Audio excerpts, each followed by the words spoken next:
Солонгост ирсэн байна. Байгаа. Тэгээд юу 2008 онд энд ирж гинэ энэ урдгаар юу гэрчлэлээ юу хийжсэн. Тэр үед оюутан болох гээд яг ерөөсө болохгүй бүтэхгүй юм ерөөсө залбирал ерөөсө яг сүлдээ бүр даварцсан. Энийг ингэчмээр авах ингээд хууль бусам хийгээд байгаа мөртлөө 9 залбирал тэр бүтчихдэг байсан. Тэгээд 12 онд би төгс чадаагүй Монгол руу урдны жоохон хурууны хэмээн жоохон асуудал гараад буцсан. Тэгээд тэр үед бол би айгүй хэцүү болцсон байсан. Миний яагаад тэгэхээр тэр үед эзэнтэй жоо хэрэлдэн юмэр юм уу жоо гомдолдог болцсон байсан. Яг бүтэхгүй зүйлийг эзэн өөрөө бүтээж наваа сургуульд оруулчаад төгсөж чадахгүй нутаг буцаацсан болохоор би тэр айгүй гомдолж ганцаараа жоо уйлах цагаад их байдаг байсан.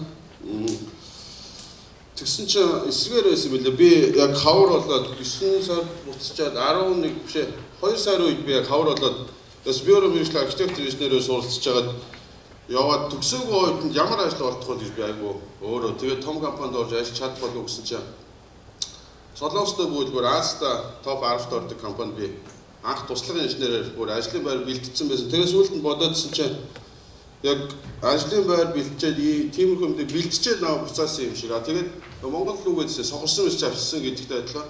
Төгсч чадаагүй очсон чинь би яг тухайн үед баригдаж эхэлж байгаа одоо том байрлалын би инженерээр ороод тэр маань жоохон бүтлгүүтэд гарсан ч гэсэн Монголд хүмүүс нь ажил олдохгүй гэж би болохоор өнөөдөр гараад маргааш шинэ ажилд орчдөг байсан. Сүүлийн 3-5 сар ерөөсөө тэгээд том компанид бүр 300-400 хүртэл дахалж явлаа.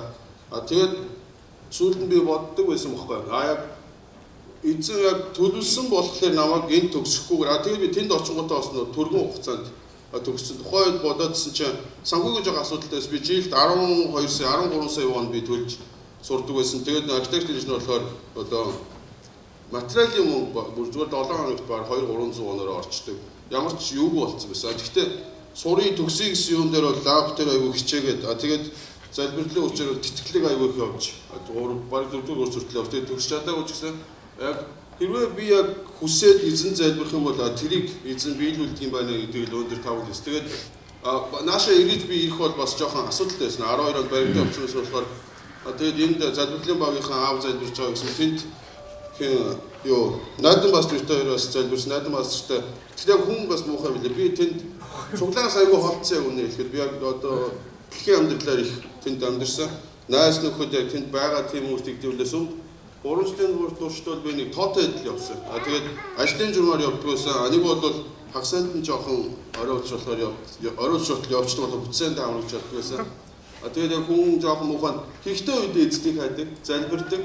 Хэрэггүй ингээд би ажилтаа ингээд улам албан тушаал ингээд ихсэл ингээд жоохон ингээд томроод ингээд ирэх тусам би эзнийг улам хайхаа болоод ирсэн байсан би тэр үед. Тэгээд ямар ч нэг шийд гаргаад ажилласаа гарцсан. Тэгээд бас захиа талж байгаа зүйл нь манай гэрийн 5 ам бол 10 жил нэг газар уулзаагүй юм байлаа.